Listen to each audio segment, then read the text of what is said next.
ሺህ ሰው ዘራሪ በአንድ የአህያ መንጋጋ ሺህ ሬሳ አነባባሪ ብሎ ፎከረ ይላል።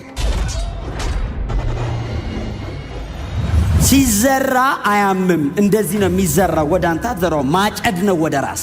በጣም ማይነር የሚመስሉ ጥቃቅን ነገሮች ናቸው ለሰይጣን ግራውንድ የሚሰጡ። የሰይጣን ህጋዊ መቆሚያ ኃጢአት ነው። እግዚአብሔር እንደ ሀገር እስራኤልን በሱ በኩል ነፃ ለማውጣት ነው የቀባው። ኢንተርቴን እንዲያደርግ አይደለም እግዚአብሔር ላይ አጀንዳ ያስቀመጠው። ሶምሶን የተለየ ኃይል አለበት ተብሎ እንዲወራለት አይደለም፣ ነፃ ለማውጣት ነው እግዚአብሔር ይህንን ሁሉ ላይ ያፈሰሰው። ይጫዋታል ቁጭ ብሎ። የማይተካ ነገር ምን እንደሆነ ታውቃላችሁ? በሰው ዕድሜ ታይም፣ ሲዝን፣ ወቅት፣ ጊዜ።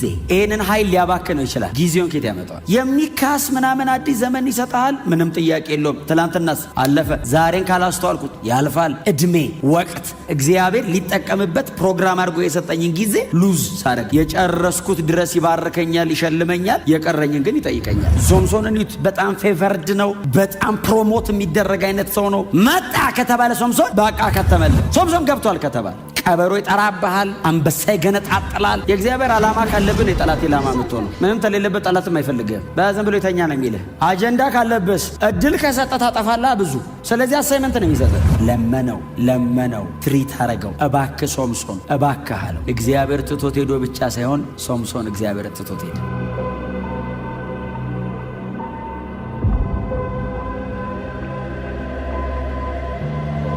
እግዚአብሔር ሕዝቡን አሳልፎ ለጠላቶቻቸው ይሰጣል። ጠላቶቻቸው መጥተው ያንን የእስራኤል ሕዝብ ሲጫኑ መጽሐፍ ሲናገር ሕዝቡ ደግሞ ወደ እግዚአብሔር ጮኸ ይላል። በዚህ ጊዜ ደግሞ እግዚአብሔር ራሱ ጩኸታቸውን ሰማ።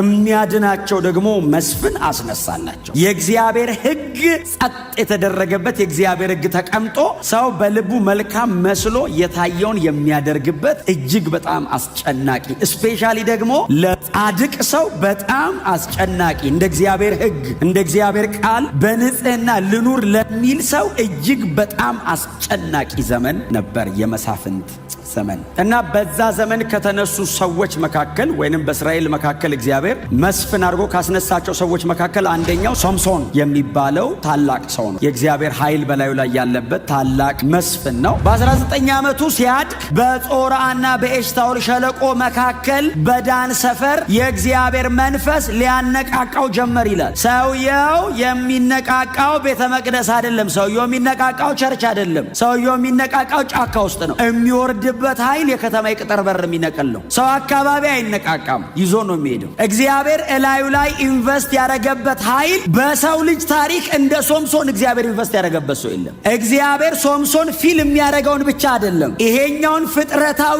ዓለም ቻሌንጅ በሚያደርግ መንገድ ነው እግዚአብሔር ኃይል በላዩ ላይ ያስቀመጠው። አባቱና እናቱ የሚያሰክር ነገር ሳይቀምሱ በጥንቃቄ ተወልዶ በጥንቃቄ አድጎ ያለ ጥንቃቄ መኖር ጀመረ። በጥንቃቄ ተወልደን በጥንቃቄ አድገን ያለ ጥንቃቄ እንዳንኖር ነፍስ ካወቀ በኋላ አባቱ እጁን ይዞ ማስቆም አይችልም። እላዩ ላይ ያለበት መንፈስ መምከር ብቻ ነው የምትችለው፣ መያዝ አትችልም። ይሄ ልጅ ስታስረው የተልባ እግር እሳት ላይ የወረደ ይመስል በጣጥሶ ብድግ ነው የሚለው። እስር ቤት ብታስገባው እስር ቤቱን ይዞት ይሄዳል። እላይ ላይ የተቀመጠብህ የእግዚአብሔር ፕሮግራም አይፈልገውም። ተው ብቻ ነው ማለት የምትችለው፣ መያዝ አትችልም። ለምን? ትልቅ ሰው ነው፣ ያደገ ሰው ነው፣ ማቹር አድርጓል፣ ማመዛዘን ይችላል፣ መንፈስ አለበት። እግዚአብሔር ከእሱ ጋር ነው ያለው። መምከር ነው የምትችለው፣ መከልከል አትችልም። እግዚአብሔር ቅዱስ ነው ያላለው ቅዱስ አይደለም። እግዚአብሔር ቅዱስ ነው ያለው ቅዱስ። ቅድስና ላይ በጣም ጠንካራ አቋም ያዙ። በጽድቅ ኑሩ፣ አታስነኩ፣ ድንበራችሁን አታሳልፉ።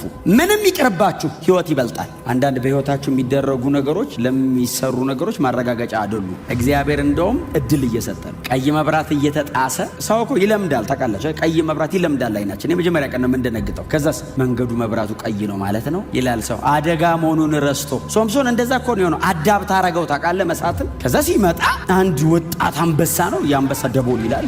ጎፈሪያው ለአንበሳ ከጫካ ወጥቶ ሊበላው ሲመጣ ይላል አይደል? የጌታ መንፈስ በላዩ ላይ ወረደ ይላል። ከዛስ በእጁ ምንም የለም ይላል። ወክ እያደረገ ነበር ማለት ነው። ምንም በእጁ አልያዘ። አቦት እንደሚቆራረጥ አንበሳውን ቆራረጠ ይላል።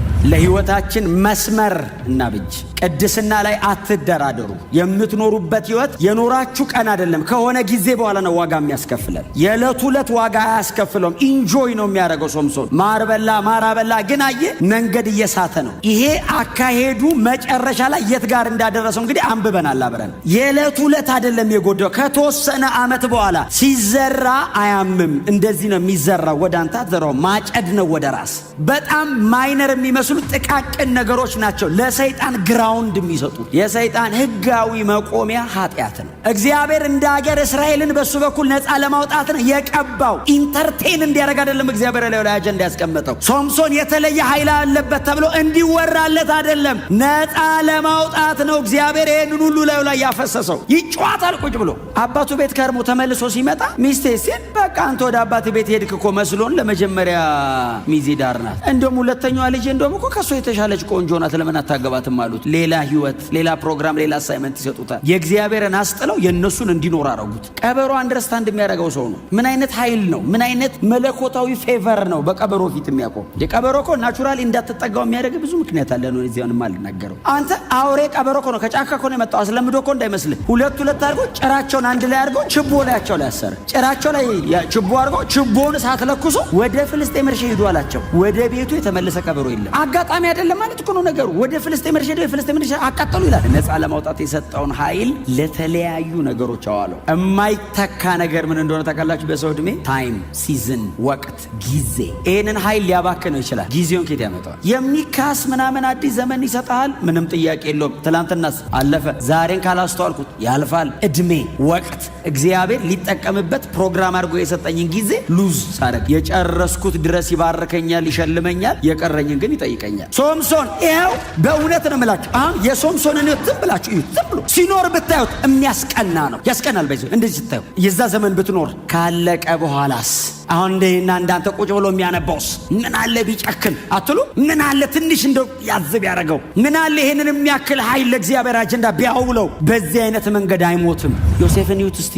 ምንም አድርገው አሁን እንደ ዮሴፍ እድል ነበረው ሶምሶን? አልነበረው። የጳጢፋራ ሚስት መጣ። ማንም በቤት ውስጥ የለም አብረን እንተኛ አለችው። ምንድን ያላት? ማንም ባያየኝ በእግዚአብሔር ፊት ምን ማለት እንደታውቃል? ወደ ጎን የሚያየኝ የለም፣ እንደዚህ ያገኝ ነው። ይሄው አለ ከላይ በሱ ፊት እንዴት ይናደርጋል? ጨርቁን ይዛ ኤግዚቢት ተገኝቶበት 14 ዓመት እኮ ነው ዋጋ እኮ ያስከፈሉት። እያገላበጡ እኮ ነው እኮ ምጣድ ላይ ጥደው ሙክክ ያደረጉት ልጁን። በአብርሃም ዘመን የተነገረ ትንቢት የተፈጸመው በዮሴፍ ሕይወት ነው። አባቱን ወንድሞቹን ብቻ እኮ አይደለም የተለያዩ መንግስታት መጥተው ከዮሴፍ ምግብ ገዙ ይላል። ኔሽንስ የተባረኩት በዚህ ልጅ። ሙሴ ከነዓን አልገባም፣ ዮሴፍ ገብቷል። በቁሙ እንዳይመስልህ ሞቶም ተሳክቶለታል። ርስት ወርሷል። የጽድቅ አቋም የሚጠቅም ዘንድሮ ብቻ ላይሆን ይችላል። የዕድሜን ሁሉ ካንቀላፋ በኋላ ተጽዕኖ ይቀጥላል። አንተ በህይወት በማትኖርበት ዘመን ሌጋሲ በለው የፈለግከውን በለው ይቀጥላል። በእግዚአብሔር መንግስት ምልክት ሆነ ትኖራል። ሶምሶንን ዩት በጣም ፌቨርድ ነው። በጣም ፕሮሞት የሚደረግ አይነት ሰው ነው። መጣ ከተባለ ሶምሶን በቃ ከተመለ ሶምሶን ገብቷል ከተባለ ቀበሮ ይጠራብሃል፣ አንበሳ ይገነጣጥላል። ከዛ ይሄንን ሲያደርግባቸው 300 ቀበሮ እርሻቸውን ሲያቃጥል ፍልስጤማውያን ተሰበሰቡና እንደዚህ ያሉ እንሂድና ሶምሶንን አንችለው እስራኤልን ሄደን እናጥፋ ብለው። የእግዚአብሔር ዓላማ ካለብን የጠላት ዓላማ የምትሆነው ምንም ተሌለበት ጠላትም አይፈልግም። በዝም ብሎ የተኛ ነው የሚልህ። አጀንዳ ካለብስ እድል ከሰጠ ታጠፋላ ብዙ። ስለዚህ አሳይመንት ነው የሚሰጠን። ሶምሶንም በአንድ የአህያ መንጋጋ ሺህ ሰው ዘራሪ በአንድ የአህያ መንጋጋ ሺህ ሬሳ አነባባሪ ብሎ ፎከረ።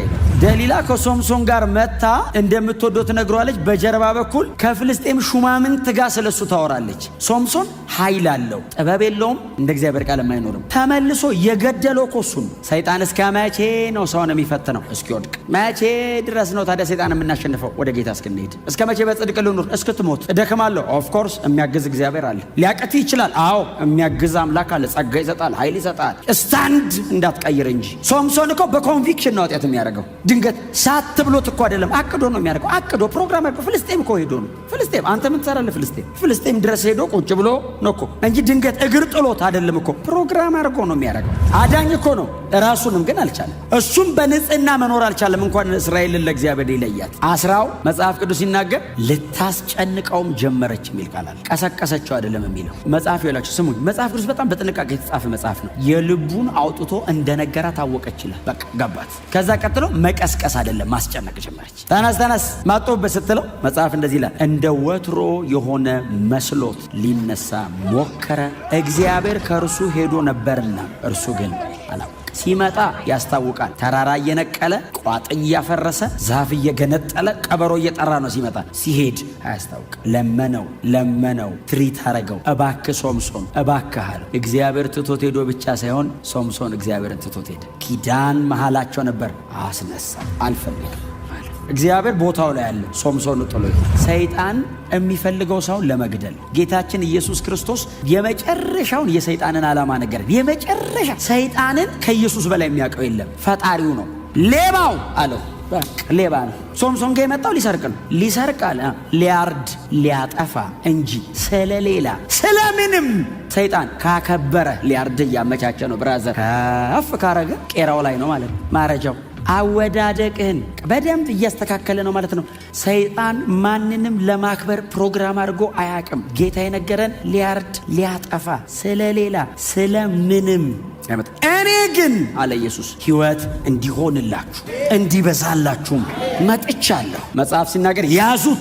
ከዛን ቀን ወዲህ ደሊላ የምትባል ሴት አይቶ አያውቅም። የወደደችው ተራ እስኪሆን ነው። የወደደችው አጀንዳውን እስኪጥል ነው። አብራው በጣም የወጣችው የገባችው እንደዚህ ልክ ሲሆን ዋርፌሩ የሶምሶንና የነሱ አይደለም፣ የዳጎንና የእግዚአብሔር ነው። እንደዚህ ያሉ አምላካችን ዳጎን አሸነፈን አይደለም ያሉት፣ አምላካችን ዳጎን አሸነፈልን። ስፒሪቹዋል ነው። አየህ ዋርፌሩ የአይምሮ አይደለም፣ የእኔ መውደቅ አይደለም ፕሮግራማቸው። በእኔ መውደቅ ውስጥ የሚሰደብ የእግዚአብሔር መንግስት ነው ፕሮግራማቸው። አየህ አንተን ጣሉ አልጣሉ እሱ አይደለም ፕሮግራማቸው። ከአንተ ጀርባ የሚያጠለሹት የወንጌል ፕሮግራም አለ። አይ አታውነ ፌል አረጋ ለምን ዝም ብሎ ነው ኢየሱስ ምናምን የሚሉት ነው የሚባለው። ፕሮግራሙ የኪንግደም ነው፣ ፐርሰናል አይደለም።